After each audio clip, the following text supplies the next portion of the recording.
NCP है उसकी legitimacy Ajit Pawar ji को मिली। బీజేపీ సారథ్యంలోని మహాయుతి కూటమికి మహారాష్ట్ర ప్రజలు చక్కటి మెజారిటీ ఇచ్చారని కేంద్ర మంత్రి కిషన్ రెడ్డి అన్నారు.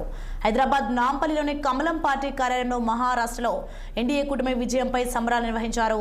బీజేపీ నేతలు కార్యకర్తలతో కలిసి ఆయన స్వీట్లు పంపిణీ చేశారు. పరస్పరం తీపి పదార్థాలను తినిపించుకున్నారు. అంతకుముందు మహారాష్ట్ర ఎన్నికల ఫలితాలపై కిషన్ రెడ్డి స్పందించారు. ఆయన మీడియాతో మాట్లాడుతూ రాహుల్ గాంధీ దుష్ప్రచారాన్ని అక్కడ ప్రజలు నమ్మలేదన్నారు. మహారాష్ట్ర జార్ఖండ్ కలిపి కాంగ్రెస్ కు 30 సీట్లు కూడా రాలేదన్న ఆయన మహాప్రజలు అభివృద్ధికి పట్టం కట్టారని తెలిపారు. తమకు గతం కంటే అధిక సీట్లను ప్రజలు ఇచ్చారని, దీంతో కాంగ్రెస్ పై ప్రజల్లో ఎంత వ్యతిరేకత ఉందో అర్థమైందన్నారు కిషన్ రెడ్డి.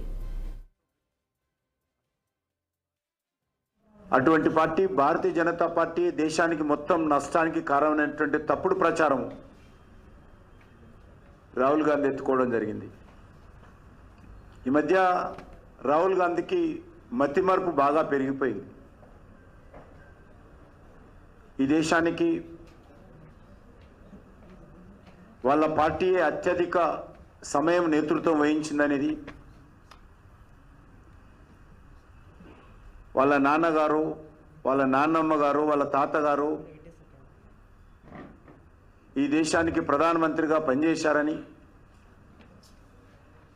ఈ దేశంలో 98% రాష్ట్రాలలో కాంగ్రెస్ పార్టీ అత్యధిక శాతం అధికారం వెలగబెట్టిందనే విషయం ఆయన మర్చిపోయి భారతీయ జనతా పార్టీని ఈ దేశంలో ఉన్నటువంటి సకల కారణాలకు కారణమైనటువంటి తప్పుడు ప్రచారం చేసేటువంటి ప్రయత్నం, ఒక వితండవాదం చేసేటువంటి ప్రయత్నం ఈరోజు రాహుల్ గాంధీ చేస్తూ ఉన్నారు.